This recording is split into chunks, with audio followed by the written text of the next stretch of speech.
transformation and business process excellence for more than 20 years. Ladies and gentlemen, he will discuss in his presentation Banking 2030, Pathways to Perseverance. Please welcome Vijay Jaswal. Welcome.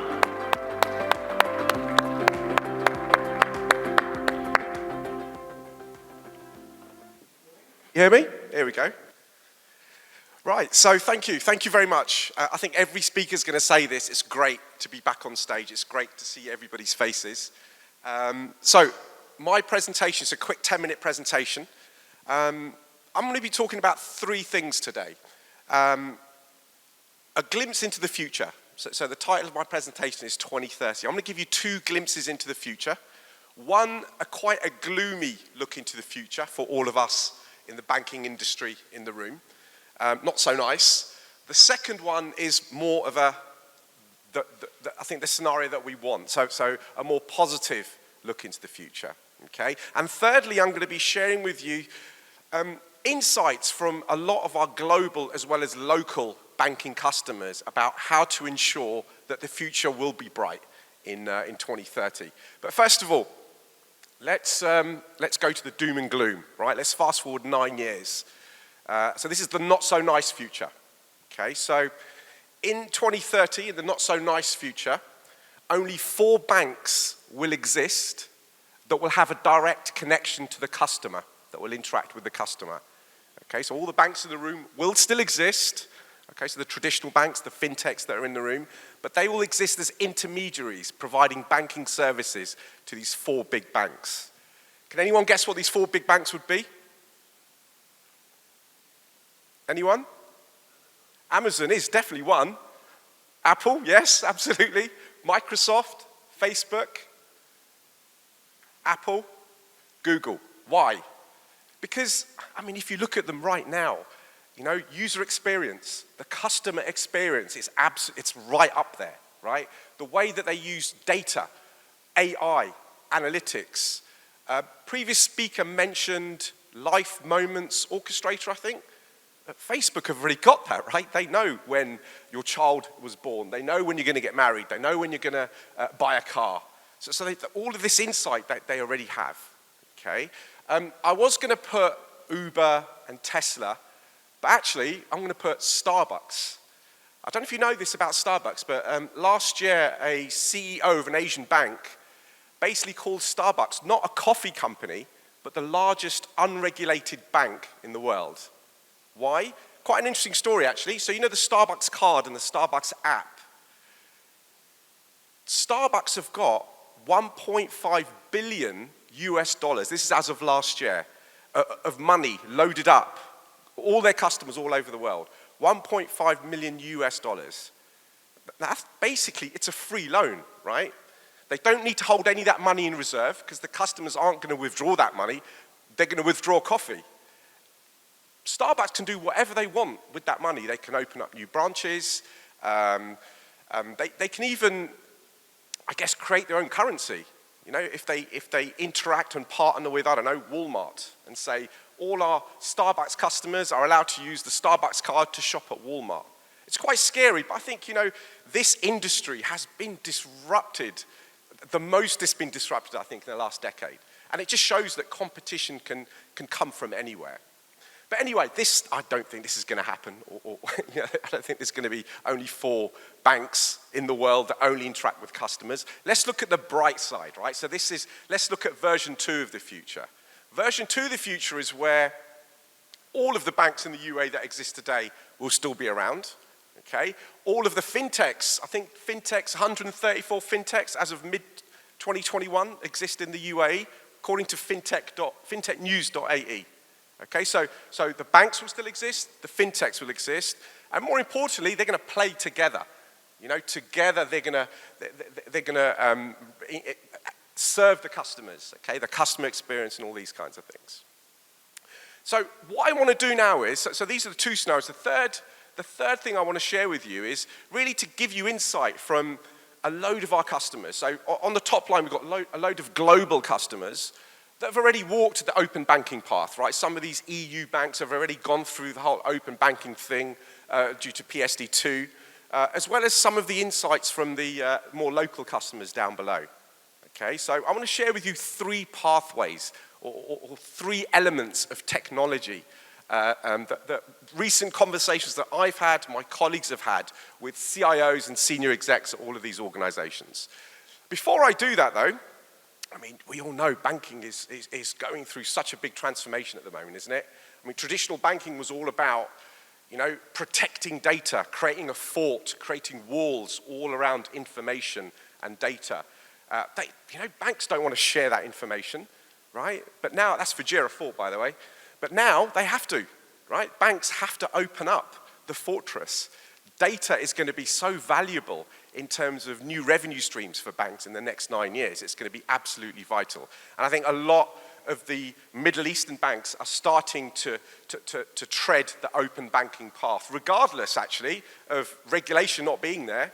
We have a customer in Kuwait that is already getting their infrastructure sorted, awaiting Kuwait Central Bank's regulation around open banking. They want to be ready, whichever way the regulation goes. They want to have their infrastructure ready so that they can share their data securely to those parties that require to access that data. Now, let's look at these pathways to perseverance, right? So these are the 3 tips that some of those customers have given us. It should have been called highways, actually. I couldn't find a picture of a pathway, so highways to perseverance. So the 3 key elements that our customers shared with us. First one, customer experience. This is key, right? Absolutely key. This is why Apple, Facebook, Google were in that gloomy future, because they can do this really, really well. And I think banks generally, and a lot of banks are doing this, you know, they're looking at customer experience initiatives. But I think, you know, there's a lot of room for improvement. I've only got 10 minutes, so I can tell you a lot of my own personal stories about customer service, but I won't. So customer experience is the first one. Secondly, operational efficiency. Open banking is all about, you know, banks playing with the outside world, but really banks, financial institutions, you know, they need to sort their own house out first. They need to ensure that they are running operationally efficiently, right? All their processes are running efficiently. They're adhering to regulation from the central banks. So this is really, really important, the whole operational efficiency side of things, as well as the last point, connected data. You know, ensuring that your organization is running, that your people, and people could be customers, they could be staff, they could be partners, are connected to processes, which are then in turn connected to all your back-end applications, whether they're on-premise or in the cloud. No silos, right? Real-time access to all this information. So let me go into a bit more detail on all of these 3. Oh, and by the way, they're all linked, right? They're all linked. You can't have a good customer experience if your data isn't connected. One of my biggest bugbears is when, whatever the organization, doesn't necessarily have to be a bank, you have this lovely, on your phone, a lovely app, and it looks brilliant. You think, wow, this is really good. And you start interacting with it, and it takes ages to pull information out. Why? Because that's fake digital. You know, the organization has created a lovely app, but in the back end, none of the data is connected. All the processes aren't running efficiently, right? So I think these 3 areas are totally linked together. So let's look at customer experience very quickly. So customer experience, absolutely key. I mean, we as customers, we're all customers, we've got a lot of power to decide where we want to go, which bank we want, which telco provider we want. So I think the customer voice is very, very, very powerful now. So we've got a lot of capability around helping to map out customer journeys. So ING Bank, one of our customers, used our customer mapping capability in a tool called Aris, really to look at, right, let's look at the outside-in process. Let's see where our customers touch our organization. And wherever those touch points are, how do the customers feel? Are they happy? Are they frustrated? Are there long wait times? So all of this analysis we can bring into the picture to really look at, you know, how those customer journeys map out. Operational efficiency, really important, you know, removing activities that add cost but don't add value. And in doing this, we're talking about looking at an organization's processes, so almost creating a digital twin of your bank. Okay, so creating a digital version of your bank. What are your bank's processes? What are the KPIs? what are the regulatory compliance and governance aspects of all of this. And then once you have a digital version of your organization, you can start to look at where are all the bottlenecks and all these kinds of things, okay? So this is really, really important, improving the operational efficiency, automation of processes, robotic process automation, helping your users to, get rid of all the mundane tasks and let a robot take care of all those types of things, okay? And I think this is a really great quote from the famous Peter Drucker, right? You can't manage what you don't measure, but also you can't improve what you don't measure either. So by having a digital twin, you know what you have. The fundamentals of transformation, whether it's digital or not, is moving from one point where you are now to a more improved point later in time. If you don't know where you are, how can you move to that more improved point? So this is where many organizations, a central bank in UAE use this tool to document all their processes. Emirates NBD use this tool to document not just their processes, but their organization. And the last one, connected data. This is really the essence of a digital enterprise, right? Us all in the room, we're all trying to digitally transform. Everyone is, government, telco, everyone is trying to digitally transform. But this is all about connecting data. If you could connect your information and your data across your people, your processes, and your systems, and even your devices, right? Maybe you've got Apple Pay payments or what have you. This is a true definition, in real time as well, right? This is a true definition of connected data. And it's all about the connected enterprise.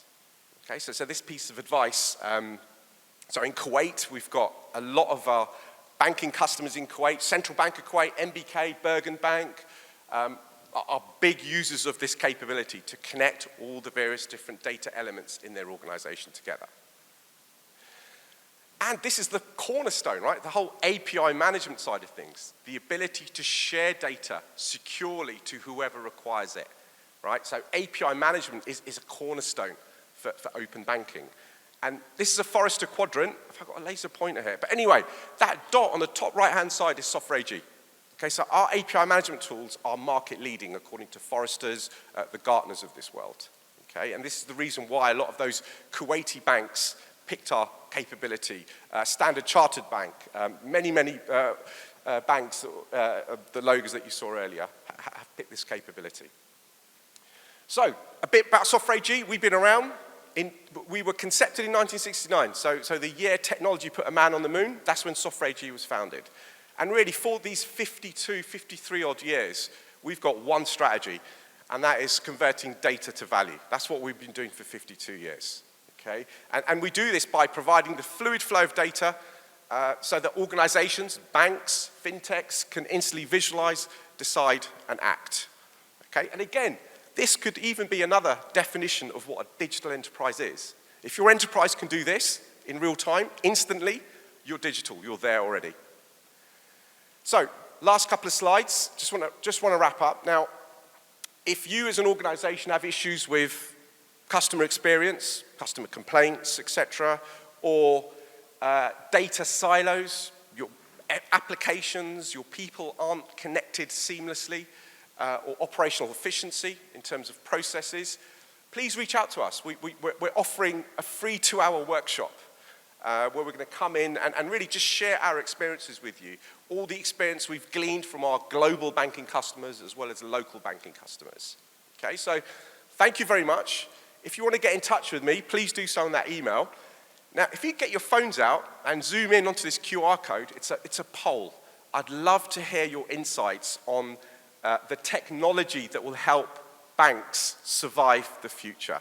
So if you just get your phone out, zoom in on that. I tested it at the back of the room in the morning. It does work. I'd love to hear your feedback on this. Thank you very much. Enjoy the rest of the day and tomorrow. Thank you. Thank you very much, Vijay Jaswal.